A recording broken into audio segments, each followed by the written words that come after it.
ওরা আমার রেকর্ড কেন করছে, আমার ফোন টেনে আমাকে মানে আমার কাপড় চোপড় আমি বদলাইছি, আমার কাপড় চোপড় ছিঁড়ে টিড়ে ওরা ফেলে দিয়ে, আমাকে ধাক্কা মেরে ফেলে দিয়ে আমার ফোন একজন নিছে, ওই একজন ওকে ধরতে যাচ্ছি আমি, ওর হাতের থেকে আরেকজনের হাতে ফোন যাচ্ছে, আরেকজন এসে ফোন নিচ্ছে, ওরা আমার ফোন নিয়ে তারপর আমার ফোন ঘাটছে, একটা মেয়ে আমার ফোন নিয়ে তারা এরকম ঘেটেছে।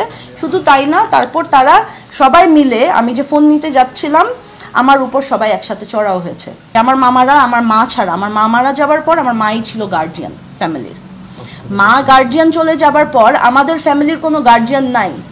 মামারা, খালারা এরা সব সিম্পল মানুষ, এরা কিছু মানে কোনো কিছুর মধ্যে নাই। এই মহিলা তো বিভিন্ন জায়গা থেকে গুন্ডাদেরকে ফ্রেন্ড বানিয়েছে, পলিটিক্যাল লিডারদেরকে তার ফ্রেন্ড বানিয়েছে, এবং সেই পাওয়ারে সে আমাদের ফুল ফ্যামিলিকে বুলি করতেছে এত বছর ধরে।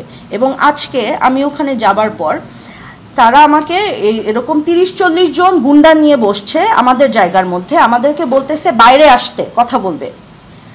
আমার মাথা ব্যথা এমনিতে, আমি অ্যাংজাইটি নিয়ে, আমি সকাল থেকে এমনিতে আমার শরীর খারাপ। আমি ঘরের থেকে বলতেছি যে আমরা মেয়েরা, আমরা শুধু মেয়েরা, আমাদের মধ্যে ছেলে এরকম বড় পাওয়ারফুল আমাদের মধ্যে কেউ নাই।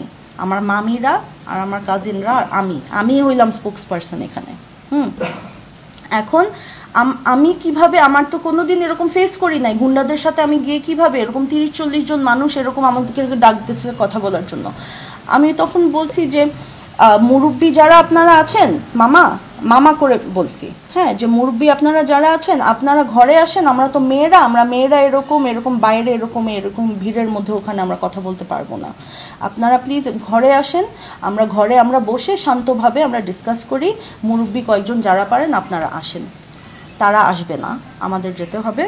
এবং একটু পরে শুনলাম আমার বুড়ি খালা, আমার সবচেয়ে বড় খালা, আমার মায়ের সবচেয়ে বড় বোন, সে ডায়াবেটিসের রোগী, তাকে আমরাই সবাই খুব আদর করে রাখি, সে বুড়া একটা বেচারা একটা মহিলা, তাকে তারা তালা মেরে দিছে।